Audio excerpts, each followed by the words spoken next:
Once you have your keyframes traced with Sharpie, then you're going to get a light box or go to the light box.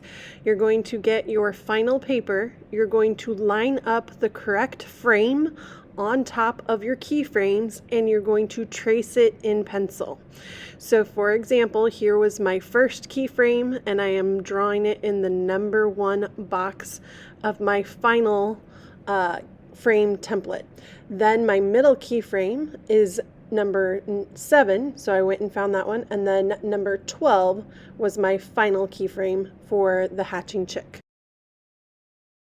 Take your time as you're tracing. Remember, in order for this to animate smoothly, we want to make sure the placement of all of our objects is consistent or even in all of our frames. So we want to use this as a guide.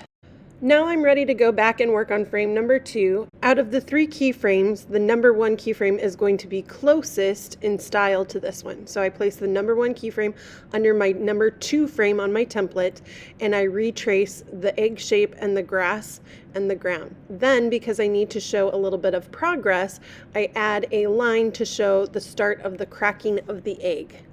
Now I'm ready to move on to frame 3 on my final paper. So I again use the keyframe number 1. I draw the shape of the egg, the ground, and the grass. This time I look off of the cracking shape. I can also use a ruler to help make sure that I align it with frame 2. And this time I extend the cracking line a little bit further than what it was in the last one to show that the egg is continuing to hatch.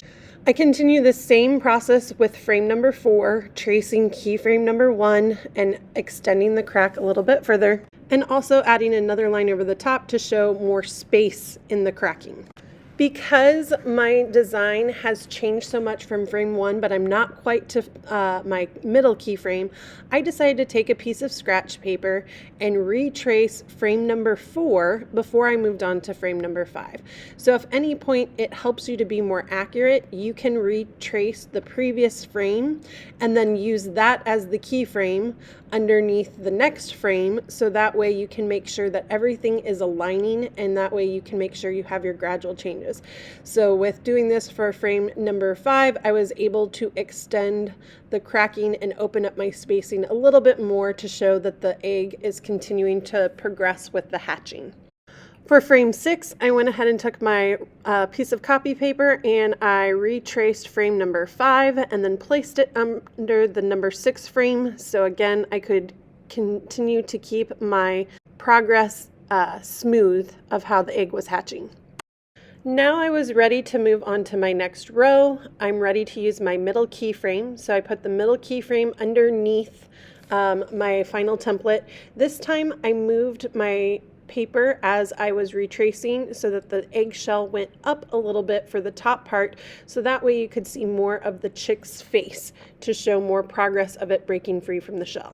I repeated this process for frame 9, so again I used my middle keyframe, I retraced it, and as I got to the point where the top of the head of the chick was showing, again I moved my background paper a little bit more so that way you could see more of the chick body in the frame.